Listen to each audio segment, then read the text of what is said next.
Marilah kita bahas salah satu yang paling penuh sensasi. Walaupun orang mengetahui bahwa cerita itu adalah fiksi, namun dikemas dengan pelajaran Alkitab. Akibatnya lebih berbahaya. Dan itu adalah dispensationalism dan secret rapture. Nah, secret rapture mengemukakan gagasan bahwa Yesus akan datang secara rahasia dan diam-diam untuk mengangkat umatnya dari dunia ini naik ke surga 7 tahun sebelum kedatangannya yang kedua kali. Dengan kata lain, kedatangan Yesus yang kedua kali terjadi dalam 2 tahap. Pertanyaan, dari mana datangnya gagasan 7 tahun antara tahap pertama dan kedua dari kedatangan Yesus itu? Nah, 7 tahun diambil dari teori gap atau kekosongan yang menghadapkan gagasan bahwa 7 tahun yang terakhir dari nubuatan 70 minggu, nubuatan Daniel 9 ayat 24 sampai 27, dipindahkan ke 7 tahun terakhir menjelang kedatangan Yesus yang kedua kali.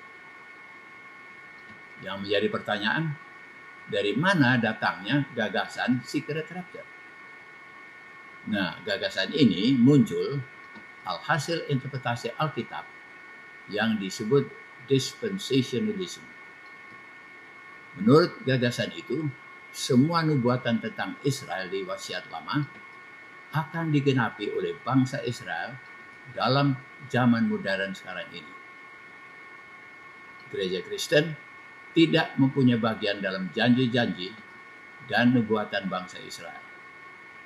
Karena masa kesusahan yang hebat atau tribulation berlaku untuk bangsa Yahudi, orang Kristen luput karena telah diangkat Tuhan ke surga dalam secret rapture sebelumnya. Tugas yang seharusnya dilaksanakan oleh bangsa Israel sebelum secret rapture akhirnya dilaksanakan sewaktu masa kesusahan yang hebat itu. Mereka bertobat dan menginjil ke seluruh dunia. Yesus datang kembali pada kedatangan tahap kedua untuk menyelamatkan mereka yang telah bertobat dan membinasakan si jahat atau si durhaka.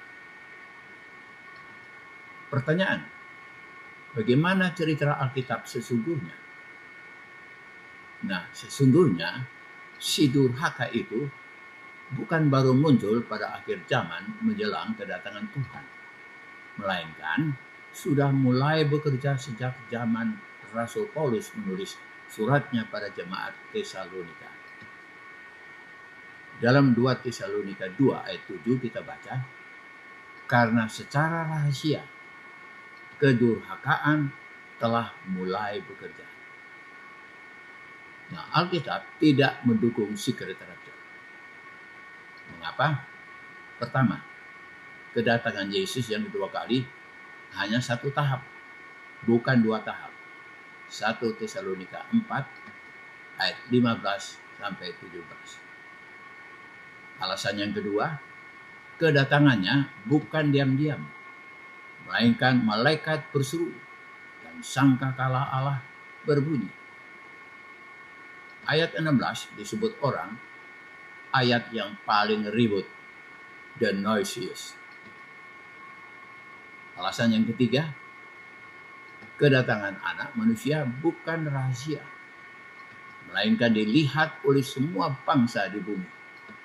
Matius pasal yang ke-24 ayat 30. Alasan yang keempat, umat Tuhan tidak dihindarkan dari kesusahan, tetapi melalui kesusahan yang besar. Wahyu 7 ayat 14. Alasan yang kelima, kesusahan besar itu datang sebelum kedatangan Tuhan, bukan sesudah secret rapture.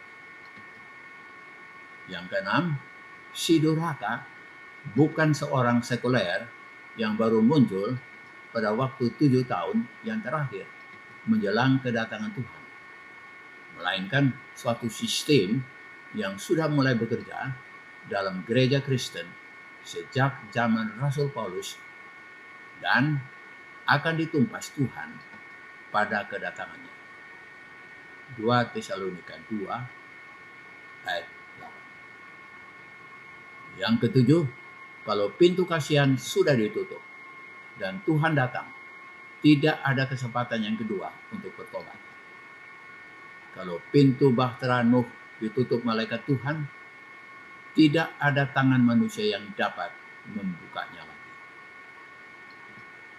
Dengan demikian, apakah yang merupakan tantangan bagi kita? Umat Tuhan yang hidup pada akhir zaman menjelang kedatangannya yang kedua kali. Kita harus rajin belajar Alkitab agar tidak tertipu oleh banyak pelajaran palsu menjelang kedatangan Yesus kedua kali.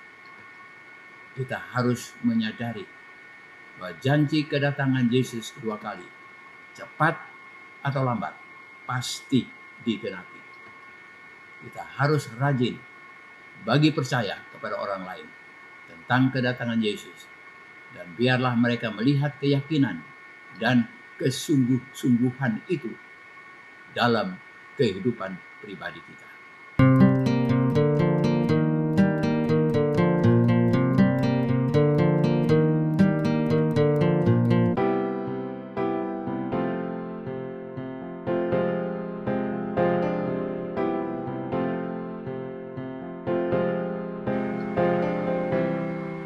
Sekian, sampai berjumpa kembali dalam pelajaran Triwulan yang baru, agen-agen pengharapan, para misionaris Allah yang terkemuka, dengan pelajaran Sekolah Sahabat yang pertama dengan judul Untuk Masa Seperti Ini, Rasul Paulus.